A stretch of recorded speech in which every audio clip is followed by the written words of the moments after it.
Hello, everybody. Welcome to your capital. Isn't this amazing? So my name is Jason Howell. I'm a person in long-term recovery, and I'm with RecoveryPeople. RecoveryPeople is a federally funded statewide network. And people are like, what's a statewide network? Statewide networks bring together persons in recovery, families in recovery, allies, friends, stakeholders, organizations, coming together to collaborate and make social impact. Why is this a big deal? Because 10% of adults, research shows that 10% of adults in the United States identify as persons in recovery. Texas has, 27 million and growing? That means there's 2.7 million Texans in recovery. We also know that 1 in 3 families are impacted by addiction. And because of the opiate epidemic, 44% of individuals know someone with a pill problem. And in some of our Texas cities, Amarillo, Tyler, Texarkana, and Odessa, it's probably even higher because those 4 cities rank in the top 25 opiate abusing cities in the nation. So if you look at that huge community, this is a large community of people that care about recovery.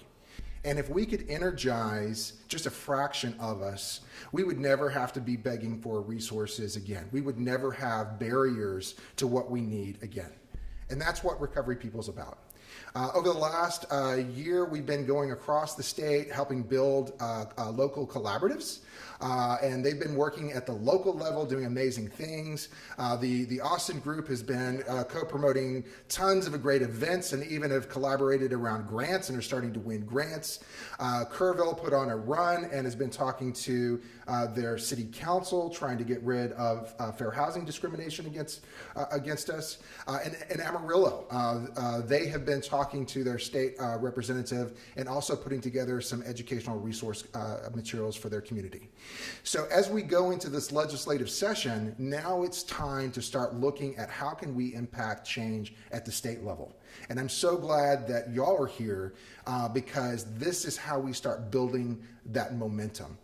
And we have a track record. Last session, there were peers that really drove a lot of bills, including the naloxone bill. I know, Lori, I think you testified at one of those hearings.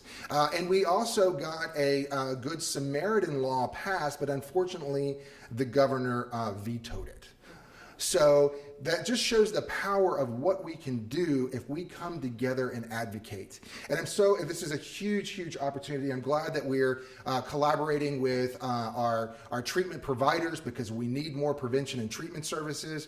I'm glad that we're collaborating with our professional, our addiction professionals because we need, we have a workforce shortage, and so we need to have more and support them better.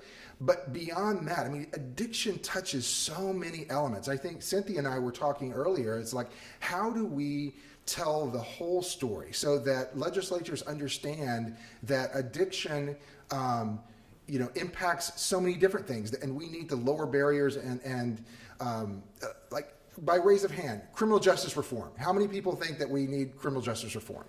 Absolutely. Another topic, housing. Do we need affordable access to housing to support recovery? So there's so many important topics for us to advocate on that support people in recovery, and we need everybody's voices here to do that. So thank you very much.